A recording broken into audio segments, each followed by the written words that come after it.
ਸਤਿ ਸ਼੍ਰੀ ਅਕਾਲ ਜੀ।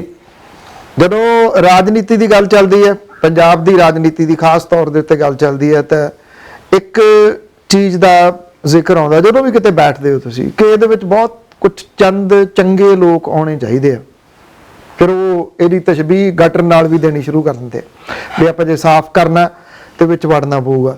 ਪਰ ਜਦੋਂ ਚੰਗੇ ਬੰਦਿਆਂ ਦੀ ਗੱਲ ਆਉਂਦੀ ਹੈ, ਉਹ ਗੱਲ ਤਾਂ ਬਹੁਤ ਕਰਦੇ ਆ, ਕਿਤਾਬੀ ਗੱਲ ਬਹੁਤ ਕਰਦੇ ਆ। ਜਦੋਂ ਆਪ ਵੜਨਾ ਪੈਂਦਾ ਫਿਰ ਉਹ ਕਹਿੰਦੇ ਨਹੀਂ ਨਹੀਂ ਮੈਂ ਇਹਦੇ ਵਿੱਚ ਨਹੀਂ ਵੜਨਾ, ਇਹਦੇ ਵਿੱਚ ਬਹੁਤ ਕੁਝ ਇਸ ਤਰ੍ਹਾਂ ਦਾ ਜਿਹੜਾ ਕਿ ਮੇਰੇ ਤੋਂ ਝੱਲਿਆ ਨਹੀਂ ਜਾਣਾ। ਪਰ ਕੁਝ ਲੋਕ ਹੈ ਨੇ ਜਿਹੜੇ ਘੱਟੋ ਘੱਟ ਇਹ ਕੋਸ਼ਿਸ਼ ਕਰ ਰਹੇ ਆ ਕਿ ਚਲੋ ਦੇਖਦੇ ਆ ਭਲਾ ਕੁਝ ਇਹਦੇ ਵਿੱਚ ਚੇਂਜ ਹੋ ਸਕਦਾ ਕਿ ਨਹੀਂ। ਇੱਕ ਨਾਮ ਚਾਹੇ ਉਹ ਤਕਰੀਬਨ 10 ਸਾਲ ਤੋਂ ਤੁਸੀਂ ਕਹ ਲਓ ਉਹ ਲਗਾਤਾਰ ਬੋਲਦੇ ਰਹੇ, ਚਿੱਠੀਆਂ ਲਿਖਦੇ ਰਹੇ, ਜੇ ਆਪਾਂ ਆਹ ਕਰ ਲਈਏ ਤੇ ਇਦਾਂ ਹੋ ਸਕਦਾ, ਆਹ ਕਰ ਲਈਏ ਤੇ ਇਦਾਂ ਹੋ ਸਕਦਾ। ਕੁਝ ਲੋਕਾਂ ਨੇ ਤਾਂ ਸੀਰੀਅਸ ਲਿਆ, ਕੁਝ ਲੋਕ ਸੋਚਦੇ ਨਹੀਂ ਉਹ ਤਾਂ ਮੰਤਰੀ ਬਣਨਾ ਚਾਹੁੰਦੇ ਨੇ। ਹੁਣ ਮੰਤਰੀ ਬਣ ਗਏ। ਜਦੋਂ ਮੰਤਰੀ ਬਣੇ ਤਾਂ ਜੇ ਤੁਸੀਂ ਦੇਖੋ ਤਾਂ ਉਹਨਾਂ ਦੇ ਰੁਝੇਵੇਂ, ਕਿਉਂਕਿ ਮੰਤਰਾਲਾ ਇਸ ਤਰ੍ਹਾਂ ਦਾ ਮਿਲ ਗਿਆ ਜਿਹਦੇ ਵਿੱਚ ਬੜਾ ਕੁਝ ਕਿਹਾ ਜਾਂਦਾ ਕਿ ਉਹਦਾ ਖਲਾਰਾ ਇੰਨਾ ਕੁ ਕੋਈ ਸਾਹਮਣਾ ਔਖਾ। ਪ੍ਰਗਟ ਸਿੰਘ ਹੋਰੀ, ਓਲੰਪੀਅਨ ਪ੍ਰਗਟ ਸਿੰਘ ਹੋਰੀ, ਰੀਅਲ ਕੈਪਟਨ, ਜਿਹੜੇ ਕੈਪਟਨ ਰਹੇ ਨੇ ਜਿਨ੍ਹਾਂ ਨੇ ਮੁਲਕ ਨੂੰ ਰਿਪਰੈਜ਼ੈਂਟ ਕੀਤਾ। ਧੰਨਵਾਦ ਜੀ ਤੁਹਾਡਾ। Thank you Pannu Sahib, thank you so much. ਜਿਹੜਾ ਸਿੱਖਿਆ ਮਹਿਕਮਾ ਹੈ ਉਹਦੇ ਬਾਰੇ ਇਹ ਕਿਹਾ ਜਾਂਦਾ ਹੈ ਕਿ ਜਿਹਨੂੰ ਗਾਲਾਂ ਪਾਉਣੀਆਂ ਉਹਨੂੰ ਇਹ ਸਿੱਖਿਆ ਮਹਿਕਮਾ ਦੇ ਦਿਓ। ਕੀ ਇਹ ਰਿਐਲਿਟੀ ਹੈ ਕਿ ਇੰਨਾ ਉਲਝਿਆ ਹੋਇਆ ਕੰਮ ਕਿ ਹਰ ਬੰਦਾ ਉਹਦੀਆਂ ਐਕਸਪੈਕਟੇਸ਼ਨਸ ਇੰਨੀਆਂ ਨੇ ਕਿ ਆਹ ਵੀ ਹੋ ਜੇ, ਆਹ ਵੀ ਹੋ ਜੇ। ਆਪਾਂ ਦੇਖ ਰਹੇ ਕਿ ਥਾਂ ਥਾਂ ਦੇ ਉੱਤੇ ਮਜ਼ਾਰੇ ਹੋ ਰਹੇ ਨੇ, ਥਾਂ ਥਾਂ ਦੇ ਉੱਤੇ ਬੈਠੇ ਨੇ, ETT ਵਾਲੇ ਬੈਠੇ ਨੇ, ਟੈਟ ਪਾਸ ਵਾਲੇ, ਮੈਰੀਟੋਰੀਅਸ ਵਾਲੇ ਆ ਗਏ। ਸਾਰੀ ਦਿਹਾੜੀ ਸੱਚੀ ਪੁੱਛੋ, ਮੇਰੇ ਵਰਗਾ ਬੰਦਾ ਵੀ ਇਹੀ ਮੈਸੇਜ, ਭਾਜੀ ਕੋਈ ਸਾਡੇ ਬਾਰੇ ਲਿਖ ਦਿਓ, ਕੋਈ ਸਾਡੇ ਬਾਰੇ ਲਿਖ ਦਿਓ, ਸਾਡੀ ਗੱਲ ਪਹੁੰਚਾ ਦਿਓ। ਕੀ ਵਾਕਿਆ ਇੰਨਾ ਉਲਝਿਆ ਹੋਇਆ ਕੰਮ ਹੈ? ਦੇਖੋ ਪਾਈਲ ਅਪ ਹੋਇਆ ਆ, ਮੈਨੂੰ ਉਲਝਿਆ ਹੋਇਆ ਨਹੀਂ ਲੱਗਦਾ, ਪਾਈਲ ਅਪ ਹੋਇਆ ਆ। ਕਿਉਂਕਿ ਹੋਇਆ ਕਿ ਪਿਛਲੇ 15 ਸਾਲਾਂ ਤੋਂ ਐਕਚੁਅਲੀ ਗਵਰਨਮੈਂਟ ਆਫ ਇੰਡੀਆ ਨੇ ਕਦੀ ਤੁਹਾਨੂੰ 2 ਸਾਲ ਲਈ ਟੀਚਰ ਦੇ ਦਿੱਤੇ, ਕਦੀ ਕਿਸੇ ਕੈਟਾਗਰੀ 'ਚ ਟੀਚਰ ਦੇ ਦਿੱਤੇ। ਉਹ ਕੀ ਹੋਇਆ, 2 ਸਾਲ ਤਾਂ ਉਹ ਤਨਖਾਹ ਗਵਰਨਮੈਂਟ ਆਫ ਇੰਡੀਆ ਦਿੰਦੀ ਰਹੀ। ਉਹਦੇ ਤੋਂ ਬਾਅਦ ਉਹ ਕਿੱਥੇ ਜਾਣ, ਉਹਨਾਂ ਨੇ ਆਪਣਾ ਵਿਡਰਾਅ ਕਰ ਲਿਆ। ਉਹ ਸਟੇਟ ਗਵਰਨਮੈਂਟ ਤੇ ਆ ਗਿਆ। ਸਟੇਟ ਗਵਰਨਮੈਂਟ ਦੀਆਂ ਆਪਣੀਆਂ ਜਿਹੜੀਆਂ ਸਮੱਸਿਆਵਾਂ ਹੈਗੀਆਂ, ਉਹਦੇ ਨਾਲ ਕੀ ਹੋਇਆ ਕਿ ਸਾਰੀਆਂ ਚੀਜ਼ਾਂ ਪਾਈਲ ਅਪ ਹੋ ਗਈਆਂ। ਔਰ ਪਾਈਲ ਅਪ ਹੋ ਕੇ ਸਮੇਂ-ਸਮੇਂ ਤੇ ਪੋਲੀਟੀਕਲ ਪ੍ਰੈਸ਼ਰ ਥੱਲੇ ਇਹਦੀਆਂ ਰੂਲਾਂ ਦੀ ਡਿਵਰਸ਼ਨ ਹੋ ਗਈ। ਹੁਣ ਸਾਡੀਆਂ 19,000 ਟੀਚਰਾਂ ਦੀਆਂ ਭਰਤੀਆਂ ਜਿਹੜੀਆਂ ਕੋਰਟ ਦੇ ਵਿੱਚ ਸਟਕ ਹੋਈਆਂ ਆ। ਅੱਛਾ, ਬੱਚੇ ਤਾਂ ਸਾਡੇ ਹੀ ਆ, ਇਹਦੇ 'ਚ ਕੋਈ ਸ਼ੱਕ ਵਾਲੀ ਗੱਲ ਨਹੀਂ ਵੀ ਉਹਦੇ 'ਚ ਸਮੱਸਿਆ ਹੈਗੀ ਆ। ਮੈਨੂੰ ਲੱਗਦਾ 90% ਸਮੱਸਿਆ ਨਹੀਂ ਹੈਗੀ, 85% 90% ਨਹੀਂ ਹੈਗੀ। ਜਿਹੜੀ 10% ਹੈਗੀ ਆ ਉਹਦੀ ਵਿਜ਼ੀਬਿਲਟੀ ਬਹੁਤ ਆ, ਲੇਕਿਨ ਉਹਦੇ 'ਚ ਸਾਨੂੰ ਬੈਠ ਕੇ ਸੋਚਣ ਦੀ ਜ਼ਰੂਰਤ ਹੈਗੀ ਆ। ਕਿਉਂਕਿ ਮੈਂ ਜਿਹੜੇ ਪਿਛਲੇ 2 ਮਹੀਨੇ ਲਗਾਏ ਆ, ਕਿਉਂਕਿ ਇਹਨਾਂ ਨੂੰ ਕਨਵਿੰਸ ਕਰਾਉਣ ਲਈ ਬੱਚਿਆਂ ਨੂੰ ਕਿ ਇੱਕ ਗੱਲ ਸਮਝ ਲਓ ਕਿ ਮੇਰੇ ਕੋਲ ਹੁਣ 11,880 ਹੋਰ ਮੈਂ ਨਵੀਆਂ ਪੋਸਟਾਂ ਕ੍ਰੀਏਟ ਕਰਾ ਲਈਆਂ। ਮੈਂ 31 ਮਾਰਚ 2022 ਤੱਕ ਵੀ ਜਿਹੜੀ ਰਿਟਾਇਰਮੈਂਟ ਹੋਣੀ ਆ, ਮੈਂ ਉਹ ਵੀ ਆਪਣੇ ਉਹਦੇ 'ਚ ਲੈ ਲਈਆਂ। ਇਹਦਾ ਮਤਲਬ ਇਹ ਹੋਇਆ ਵੀ ਸਾਡੇ ਕੋਲ 31,000 ਪੋਸਟਾਂ ਖਾਲੀ ਹੈਗੀਆਂ। ਔਰ 31,000 ਮੈਨੂੰ ਲੱਗਦਾ ਵੀ ਸਾਡੇ ਕੋਲ ਐਲੀਜੀਬਲ ਸ਼ਾਇਦ ਟੀਚਰ ਨਾ ਹੋਣ। ਲੇਕਿਨ ਅਨਫੋਰਚੂਨੇਟਲੀ ਹੋਇਆ ਕਿ ਬੇਵਿਸ਼ਵਾਸੀ ਬਣ ਗਈ, ਪੋਲੀਟੀਕਲ ਬੰਦਿਆਂ ਨੇ ਲਾਰੇ ਲਾਤੇ ਔਰ ਲੋਕ ਕੋਰਟਾਂ 'ਚ ਚਲੇ ਗਏ। ਕਿਉਂਕਿ ਡਾਇਵਰਸੀਫਿਕੇਸ਼ਨ ਰੂਲਾਂ ਦੀ ਹੋਈ ਸੀਗੀ। ਕੋਰਟ ਕਹਿੰਦੀ ਆ ਕਿ ਤੁਸੀਂ ਹਰ ਬੰਦੇ ਨੂੰ ਇਕੁਅਲ ਓਪਰਚੁਨਿਟੀ ਦੇਣੀ ਚਾਹੀਦੀ ਆ, ਉਹ ਨਹੀਂ ਦਿੱਤੀ। ਇਸ ਕਰਕੇ ਉਹ ਇੱਕ ਤਾਂ ਸਾਡੀ ਸਟਕ ਹੋ ਗਈ ਭਰਤੀ, 2 ਸਾਡੀਆਂ, ਇੱਕ 9 ਤਰੀਕ ਨੂੰ ਡੇਟ ਹੈ, ਇੱਕ 12 ਤਰੀਕ ਨੂੰ ਡੇਟ ਹੈ। ਸੋ ਉਹ ਜੇ ਹੋ ਜਾਂਦੀਆਂ ਆ, ਮੈਂ ਇਹਨਾਂ ਬੱਚਿਆਂ ਨੂੰ ਇੱਕੋ ਗੱਲ ਕਹੀ ਸੀ, ਮੈਂ ਕਿਹਾ ਯਾਰ ਤੁਸੀਂ ਸਾਰੇ ਇਕੱਠੇ ਹੋ ਜਾਓ। ਮੈਨੂੰ ਲੱਗਦਾ ਕਿ ਜਿੰਨੇ ਐਜੀਟੇਸ਼ਨ ਵਾਲੇ ਹੈਗੇ ਆ ਉਹਦੇ ਵਿੱਚੋਂ ਕੁਛ ਤਾਂ ਡਿਪਾਰਟਮੈਂਟਲ ਪ੍ਰੋਬਲਮ ਆ। ਸਮੇਂ-ਸਮੇਂ ਤੇ ਡਿਪਾਰਟਮੈਂਟ ਨੇ ਵੀ ਗਲਤੀਆਂ ਕੀਤੀਆਂ ਜਾਂ ਕਲੈਰਿਟੀ ਨਹੀਂ ਹੈਗੀ। ਤੇ ਦੂਜਾ ਹੈਗਾ ਜਿਹੜੀ ਭਰਤੀ ਵਾਲੇ ਇਸ਼ੂ, ਇਹ ਮੈਨੂੰ ਲੱਗਦਾ 80% 90% ਮੈਂ ਉਹਦੇ ਚੋਂ ਵੀ ਮਤਲਬ ਜੇ ਚਲੋ ਆ ਟਾਈਮ ਥੋੜਾ ਘੱਟ ਆ, ਉਹਦੇ 'ਚ ਇੱਕ ਪ੍ਰੋਬਲਮ ਇਹ ਆ ਰਹੀ ਆ ਕਿਉਂਕਿ ਪੋਲੀਟੀਕਲ ਬੰਦੇ ਤੇ ਬੇਵਿਸ਼ਵਾਸੀ ਆ। ਉਹ ਮੇਰੇ ਤੇ ਵਿਸ਼ਵਾਸ ਤਾਂ ਕਰਦੇ ਆ ਪਰ ਉਹਨਾਂ ਨੂੰ ਐ ਲੱਗਦਾ ਵੀ ਕੱਲ ਨੂੰ ਕੋਡ ਆਫ ਕੰਡਕਟ ਲੱਗ ਗਿਆ ਫਿਰ ਕੀ ਹੋਊਗਾ, ਕੱਲ ਨੂੰ ਫਿਰ ਹੋਰ ਕੋਈ ਸਰਕਾਰ ਆਈ, ਪਤਾ ਨਹੀਂ ਕੀ ਹੋਣਾ ਕੀ ਨਹੀਂ ਹੋਣਾ। So that is the turmoil. Otherwise ਪਿਛਲੇ ਸਮੇਂ 'ਚ ਦੇਖੋ ਸਕੂਲਾਂ ਦੇ ਵਿੱਚ ਤਾਂ ਐਟਲੀਸਟ ਮੈਂ ਕਹਿ ਸਕਦਾ, ਹਜੇ ਕਾਲਜਸ ਦੇ ਵਿੱਚ ਨਹੀਂ, ਮੈਂ ਕੋਈ ਸੈਟੀਸਫਾਈਡ ਨਹੀਂ ਹੈਗਾ, ਪਰ ਸਕੂਲਾਂ ਦੇ ਵਿੱਚ ਤਾਂ 80 85 90% ਕੰਮ ਹੋਇਆ, ਕਿਉਂਕਿ ਐਜੂਕੇਸ਼ਨ ਬੇੜੀਆਂ ਵਾਲਾ ਪੁਲ ਜਿਹੜਾ, ਮੈਂ ਇੱਕ ਵਾਰੀ ਗਿਆ ਉੱਥੇ ਕਾਂ ਵਾਲੇ ਪਤਨ ਹੁੰਦਾ ਸੀ, ਭੋਇਆ ਕਨਸਟੀਚੁਐਂਸੀ, ਭੋਇਆ ਚ ਵੀ ਹੁੰਦਾ ਸੀ, ਉੱਥੇ ਬੇਸਿਕਲੀ ਇੱਕ ਲਾਸਟ ਪਿੰਡ ਹੈ ਜਿਹੜਾ ਬਿਲਕੁਲ ਜਿੱਥੇ BSF ਦੀ ਜਿਹੜੀ ਪਿਕਟ ਹੈਗੀ ਆ, ਉੱਥੇ ਵੀ ਜਿਹੜੇ ਟੀਚਰ ਵੀ ਹੈਗੇ ਆ ਤੇ ਬੱਚੇ ਵੀ ਹੈਗੇ ਆ। ਇਹਦਾ ਮਤਲਬ ਇਹ ਹੋਇਆ ਕਿ ਅਸੀਂ ਓਵਰਆਲ ਐਜੂਕੇਸ਼ਨ ਜਿਹੜੀ ਆ, ਔਰ ਮੈਂ ਪੰਨੂ ਸਾਹਿਬ ਸੱਚੀ ਗੱਲ ਤਾਂ ਇਹ ਵੀ ਆ ਵੀ ਇਹ ਮਹਿਕਮਾ ਵੀ ਮੰਗ ਕੇ ਲਿਆ, ਕਿਉਂਕਿ ਮੇਰੇ ਜ਼ਿਹਨ 'ਚ ਇੱਕੋ ਹੀ ਗੱਲ ਹੈ ਕਿ ਜੇ ਸਾਡਾ ਹਿਊਮਨ ਰਿਸੋਰਸਿਸ ਅਸੀਂ ਉਹਨੂੰ ਸਮੇਂ ਦਾ ਹਾਣੀ ਨਾ ਬਣਾਇਆ, ਉਹਨੂੰ ਇੰਪਲੋਏਬਿਲਿਟੀ ਤੱਕ ਨਹੀਂ ਲੈ ਕੇ ਗਏ, ਤਾਂ ਅਸੀਂ ਸੜਕਾਂ ਪੁਲ ਇਹ ਜੋ ਮਰਜ਼ੀ ਬਣਾ ਲਈਏ, ਲੇਕਿਨ ਉਹ ਸਾਡੀ ਜਿਹੜੀ ਜਨਰੇਸ਼ਨ ਆ, ਜੇ ਉਹਦੀ ਉਸ ਤਰ੍ਹਾਂ ਦੀ ਜਿਹੜੀ ਆ ਥਾਟ ਪ੍ਰੋਸੈਸ 'ਚ ਨਾ ਆਏ, ਤਾਂ ਉਹ ਸਾਡਾ ਵੱਡਾ ਨੁਕਸਾਨ ਆ, ਜਿਹੜਾ ਕਿ ਆਉਣ ਵਾਲੇ ਸਮੇਂ 'ਚ ਅਸੀਂ ਅੱਜ ਅਸੈਸ ਨਹੀਂ ਕਰ ਰਹੇ, ਲੇਕਿਨ ਆਉਣ ਵਾਲੇ ਸਮੇਂ 'ਚ ਸਾਡਾ ਉਹ ਵੱਡਾ ਨੁਕਸਾਨ ਹੈ। ਡਾਕਟਰ ਸਿੰਘ, ਜਿਹੜੀ ਤੁਸੀਂ ਬੇਵਿਸ਼ਵਾਸੀ ਦੀ ਗੱਲ ਕਰਦੇ ਹੋ, ਇਹ ਬੇਵਿਸ਼ਵਾਸੀ ਤਕਰੀਬਨ, ਇਹ ਗੱਲ ਤੁਹਾਡੀ ਬਿਲਕੁਲ ਠੀਕ ਹੈ ਕਿ ਪੋਲੀਟੀਸ਼ੀਅਨਾਂ ਦੇ ਉੱਤੇ ਹੋ ਗਈ। ETT ਟੈਟ ਪਾਸ ਸੀਗੇ, ਉਹ 2 ਧੜੇ ਉਹਦੇ ਵਿੱਚੋਂ ਬਣਾਤੇ ਵੀ ਇੰਨੇ ਨੰਬਰ ਹੁਣ ਦੇ ਦਿੱਤੇ, ਉਹ ਭਿੜੀ ਗਏ। ਕੋਈ ਕਿਤੇ ਭਿੜੀ ਜਾਂਦਾ, ਕੋਈ ਕਹਿੰਦਾ ਜੀ ਸਾਨੂੰ ਪੱਕਿਆਂ ਕਰ ਦਿਓ, ਇਹਨਾਂ ਨੇ ਇਦਾਂ, ਉਹ ਮੈਰੀਟੋਰੀਅਸ ਵਾਲਿਆਂ ਨੇ ਆਪਣੀਆਂ ਤਨਖਾਹਾਂ ਘਟਾ ਲਈਆਂ, ਕੁਝ ਉਹਦੇ ਵਿੱਚੋਂ ਛੱਡ ਦਿੱਤੇ। ਇਹ ਸਾਰਾ ਕੁਝ ਜਿਹੜਾ ਤੁਸੀਂ, ਕਿਉਂਕਿ ਸੈਂਟਰ ਦੇ ਤੁਸੀਂ ਕਹਿਤਾ ਕਿ ਉਹਨਾਂ ਦੇ ਕਰਕੇ ਪਾਇਲ ਅਪ ਹੋ ਗਿਆ, ਜੋ ਕੀ ਇਹਦੇ ਵਿੱਚ ਪੰਜਾਬ ਦਾ ਵੀ ਕੋਈ ਰੋਲ ਰਿਹਾ ਇਹਨੂੰ ਸਾਰੇ ਨੂੰ ਇਹ ਕੜਮੱਸ ਜਿਹੜਾ ਉਹ ਪੈਦਾ ਕਰਨ ਦੇ ਵਾਸਤੇ? ਮੈਨੂੰ ਲੱਗਦਾ ਰਿਹਾ, ਮੈਨੂੰ ਲੱਗਦਾ, ਦੇਖੋ ਟਾਈਮ ਟੂ ਟਾਈਮ ਕੁਛ ਸਾਡੇ ਹੁਣ ਬੇਸਿਕਲੀ 180 ਜਿਹੜੇ ਇੱਕ 180 ਬੱਚੇ ਹੈਗੇ ਆ, ਉਹਦੇ ਵਿੱਚ ਡਿਪਾਰਟਮੈਂਟ ਨੇ ਗਲਤੀ ਕੀਤੀ ਆ, ਲੇਕਿਨ ਉਹਦੇ 'ਚ ਹੋਇਆ ਕਿ ਵੀ ਉਹਨਾਂ ਨੂੰ ਐਕਚੁਅਲੀ ਉਹਨਾਂ ਦੀ ਜਗ੍ਹਾ ਕਿਸੇ ਹੋਰ ਨੂੰ ਜੁਆਇਨ ਕਰਾ ਲਿਆ। ਅੱਛਾ, ਨਾ ਉਹਨਾਂ ਨੂੰ ਕੱਢਿਆ, ਨਾ ਫਿਰ ਮੁੜ ਕੇ ਇਹਨਾਂ ਨੂੰ ਜੁਆਇਨ ਕਰਾਇਆ, ਲੇਕਿਨ ਅੰਡਰ ਪ੍ਰੋਟੈਸਟ ਕਰਾਇਆ, ਲੇਕਿਨ ਉਹਨਾਂ ਦੀ ਪੇ ਡਿਸਪੈਰਿਟੀ ਹੈਗੀ। ਮਤਲਬ ਇਦਾਂ ਦੀਆਂ ਐਡਮਿਨਿਸਟ੍ਰੇਟਿਵ ਟਾਈਮ ਟੂ ਟਾਈਮ ਗਲਤੀਆਂ ਵੀ ਹੋਈਆਂ ਆ, ਮੈਂ ਨਹੀਂ ਕਹਿੰਦਾ ਵੀ ਗਲਤੀਆਂ ਨਹੀਂ ਹੋਈਆਂ, ਬਟ ਅਨਫੋਰਚੂਨੇਟਲੀ ਕਿਉਂਕਿ ਹੁਣ ਜਦੋਂ 2011 ਦੀ ਗੱਲ ਚੱਲ ਰਹੀ ਆ, ਇਹ 2021 ਆ ਗਿਆ, 21 ਦੇ ਵਿੱਚ ਸਮਾਂ ਬਹੁਤ ਹੋ ਗਿਆ, ਉਹ ਪਾਈਲ ਅਪ ਹੋ ਗਈਆਂ, ਉਹਦੇ ਕਰਕੇ ਐਡਮਿਨਿਸਟ੍ਰੇਟਿਵ ਡਿਸੀਜਨ ਲੈਣ ਦੇ ਵਿੱਚ ਵੀ ਕਿਤੇ ਨਾ ਕਿਤੇ ਜਿਹੜੀ ਉਹ ਤੰਗੀ ਜਿਹੜੀ ਆਉਂਦੀ ਹੈਗੀ ਆ, ਕਿਉਂਕਿ ਅੱਜ ਉਹ ਜਿਹੜੇ ਪ੍ਰੋਵੀਜ਼ਨਸ ਆ ਅੱਜ ਉਹ ਲਾਅ ਨਹੀਂ ਕਰਦੇ, ਕਿਉਂਕਿ education is a concurrent in the concurrent list.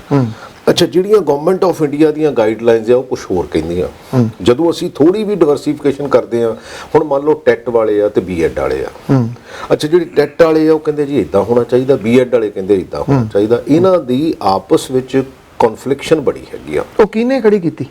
ਨਹੀਂ, ਉਹ ਟਾਈਮ ਟੂ ਟਾਈਮ ਸਿਸਟਮ ਨੇ ਖੜੀ ਕੀਤੀ। ਦੇਖੋ, ਜਦੋਂ ਡਿਵਰਸੀਫਿਕੇਸ਼ਨ ਹੋ ਗਈ, ਮੰਨ ਲਓ ਜਿਹੜੀ ਸਾਡੀ ਪ੍ਰਾਇਮਰੀ ਐਜੂਕੇਸ਼ਨ ਆ, ਉਹਦੇ 'ਚ ਜਿਹੜਾ ਲਿਮਟਿਡ ਜਿਹੜੀ ਹੈਗੀ ਆ ਡਿਗਰੀ ਦੀ ਜ਼ਰੂਰਤ ਹੈਗੀ ਆ, ਉਹਦੇ ਵਿੱਚ ਹੁਣ ਕੀ ਹੋਇਆ, ਗਵਰਨਮੈਂਟ ਆਫ ਇੰਡੀਆ ਨੇ ਵੀ ਐਡ ਆਨ ਕਰਤੀ। ਮੰਨ ਲਓ ਕਿਤੇ 16 ਚ ਅਮੈਂਡਮੈਂਟ ਹੋ ਗਈ, ਹੁਣ ਜਿਹੜੇ 11 ਵਾਲੇ ਕੇਸ ਆ 16 ਚ ਅਮੈਂਡਮੈਂਟ ਹੋ ਗਈ, ਕਿਤੇ 19 ਚ ਅਮੈਂਡਮੈਂਟ ਹੋ ਗਈ, ਉਹ ਅੱਜ ਸੂਟ ਨਹੀਂ ਕਰਦੇ। ਉਹਨੇ ਬੇਸਿਕਲੀ ਜਦੋਂ ਅਮੈਂਡਮੈਂਟਸ ਹੁੰਦੀਆਂ ਟਾਈਮ ਟੂ ਟਾਈਮ ਉਹਨੇ ਤਾਂ ਬਦਲਦੇ ਹੀ ਰਹਿਣਾ, ਜਦੋਂ ਬਦਲਦੇ ਰਹਿਣਾ ਤੇ ਉਹਦੇ ਮਾਇਨੇ ਜਿਹੜੇ ਡਿਫਰੈਂਟ ਨਿਕਲੇ ਆਉਂਦੇ ਆ। ਉਹ ਜਦੋਂ ਡਿਫਰੈਂਟ ਨਿਕਲੇ ਆਉਂਦੇ ਆ, ਉਹ ਬੱਚੇ ਫੇਰ ਕਹਿੰਦੇ ਵੀ ਦੇਖੋ ਜੀ ਸਾਡੇ ਨਾਲ ਉਦੋਂ ਇਦਾਂ ਹੋਇਆ, ਸਾਡੇ ਨਾਲ ਉਦੋਂ ਇਦਾਂ ਹੋਇਆ। ਐਕਚੁਅਲੀ ਮੈਨੂੰ ਐ ਲੱਗਦਾ ਕਿ ਸਾਨੂੰ ਦੋ ਚੀਜ਼ਾਂ ਕਰਨ ਦੀ ਜ਼ਰੂਰਤ ਹੈ, ਜਿੰਨੀ ਮੈਨੂੰ ਗੱਲ ਸਮਝ ਆਈ ਆ।